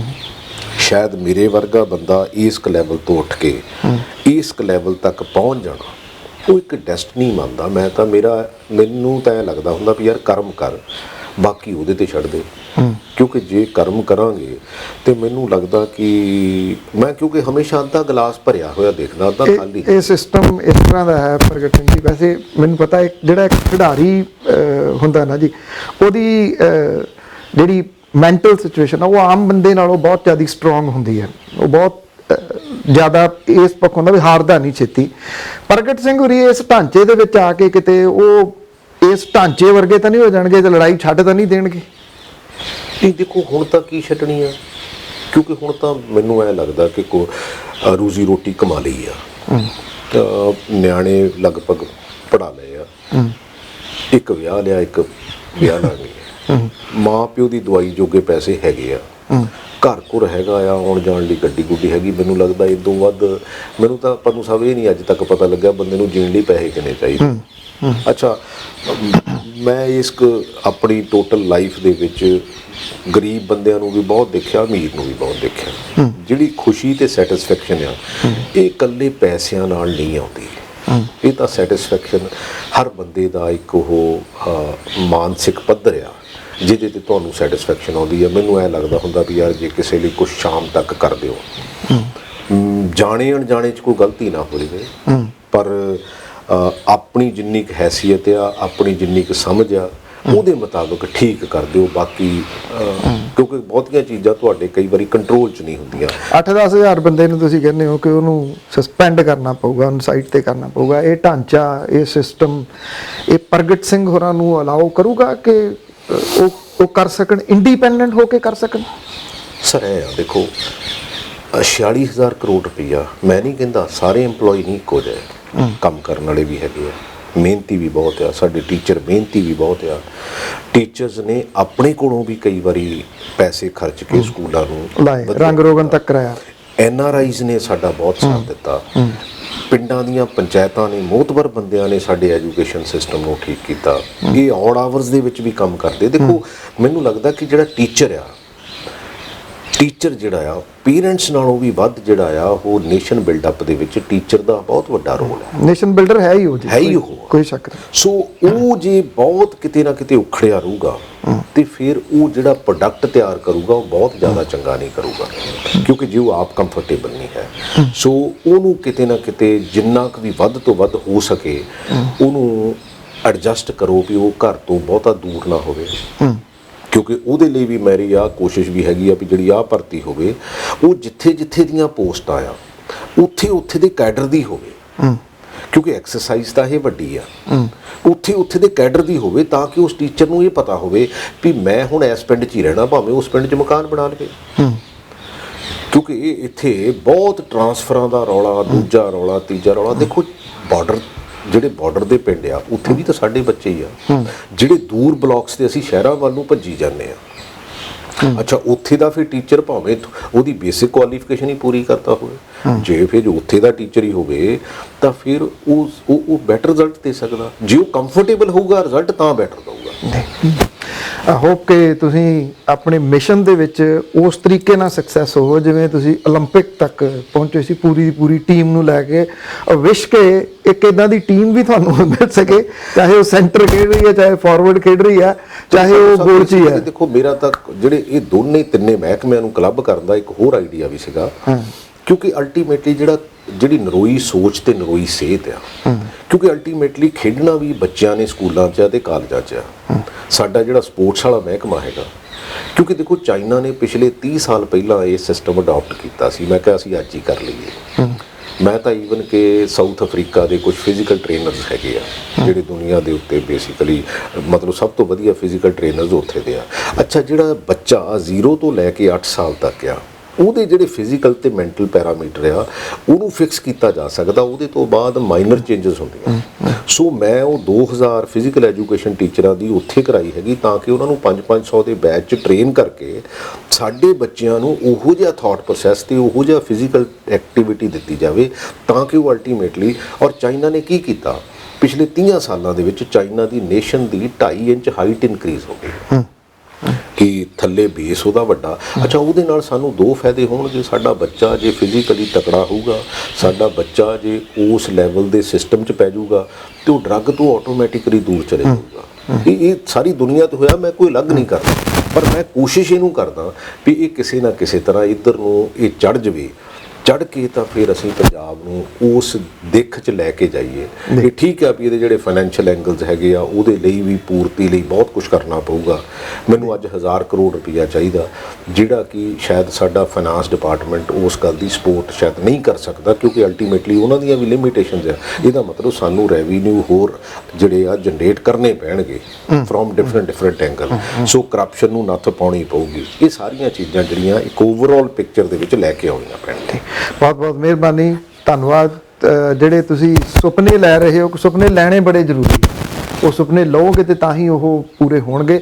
ਸਾਨੂੰ ਕਿਸੇ ਨਾ ਕਿਸੇ ਦੇ ਉੱਤੇ ਵਿਸ਼ਵਾਸ ਕਰਨਾ ਪਊਗਾ। ਮੇਰੀ ਇਹ ਥਿੰਕਿੰਗ ਹੈ। ਜੇ ਅਸੀਂ ਇਹੀ ਚੱਲਾਂਗੇ ਵੀ ਇਹਦੇ ਤੇ ਵੀ ਵਿਸ਼ਵਾਸ ਨਹੀਂ, ਇਹ ਵੀ ਨਹੀਂ ਕਰ ਸਕਦਾ, ਫਿਰ ਕੌਣ ਉਹਨੂੰ ਪੂਰੇ ਕਰੂਗਾ? somebody has to do it, ਕਿਉਂਕਿ ਇਹ ਨਹੀਂ ਹੈ ਕਿ ਇਕੱਲੇ ਫੀਤੇ ਕੱਟਣ ਨਾਲ ਨਹੀਂ ਚੱਲ ਸਕਦਾ। ਸਾਨੂੰ ਕੰਮ ਕਰਨਾ ਪਊ, ਬੈਠ ਕੇ ਕੰਮ ਕਰਨਾ ਪਊ ਔਰ 18-20 ਘੰਟੇ ਵੀ ਕਰਨਾ। ਆਈ ਹੋਪ ਕਿ ਤੁਸੀਂ ਇਹਦੇ ਵਿੱਚ ਕਾਮਯਾਬ ਹੋ। ਬਹੁਤ ਮਿਹਰਬਾਨੀ, ਥੈਂਕ ਯੂ ਜੀ। ਸੰਦੀਪ, ਓਲੰਪੀਅਨ ਪ੍ਰਗਟ ਸਿੰਘ ਔਰ ਕੈਪਟਨ ਪ੍ਰਗਟ ਸਿੰਘ, ਮੈਂ ਕਹੂੰਗਾ ਰੀਅਲ ਦੇ ਵਿੱਚ ਕੈਪਟਨ। ਇੱਕ ਤੁਸੀਂ ਬੋਰਡ ਦੇਖੇ ਹੋਣੇ ਆ, ਕੈਪਟਨ ਇੱਕ ਹੀ ਹੁੰਦਾ, ਸੋ ਉਹ ਕੈਪਟਨ ਨੇ। ਚਲੋ ਉਸ ਗੱਲ ਤੋਂ ਹਟ ਕੇ ਉਮੀਦ ਹੈ ਕਿ ਜਿਹੜਾ ਐਜੂਕੇਸ਼ਨ ਦਾ ਸਿਸਟਮ ਜੋ ਉਹ ਸੁਪਨਾ ਲੈ ਰਹੇ ਨੇ, ਕਿਉਂਕਿ ਅਜਿਹਾ ਸੁਪਨਾ ਲਿਆ ਜਾਣਾ ਚਾਹੀਦਾ ਜੇ ਅਗਲੀਆਂ ਜਨਰੇਸ਼ਨਸ ਨੂੰ ਸੰਭਾਲਣਾ। ਘੱਟੋ ਘੱਟ ਇਹ ਤਾਂ ਹੋਇਆ ਕਿ ਤੁਸੀਂ ਐਜੂਕੇਸ਼ਨ ਦੇ ਬਾਰੇ ਦੇ ਵਿੱਚ ਕਿਸੇ ਨਾਲ ਗੱਲ ਕਰਨ ਜੋਗੇ ਹੋਏ, ਜਿਹੜਾ ਸਮਝਦਾ ਕਿ ਆਹ ਕੁਝ ਹੋ ਸਕਦਾ। ਔਰ ਜਦੋਂ ਤੁਸੀਂ ਕੋਈ ਸੁਪਨਾ ਲੈਂਦੇ ਹੋ ਤੇ ਉਹਨੂੰ ਪੂਰਾ ਕਰਨ ਦੇ ਵਾਸਤੇ ਕੋਸ਼ਿਸ਼ ਜ਼ਰੂਰ ਕਰਦੇ ਹੋ। ਬਹੁਤ ਧੰਨਵਾਦ ਜੀ, ਸਤਿ ਸ਼੍ਰੀ ਅਕਾਲ।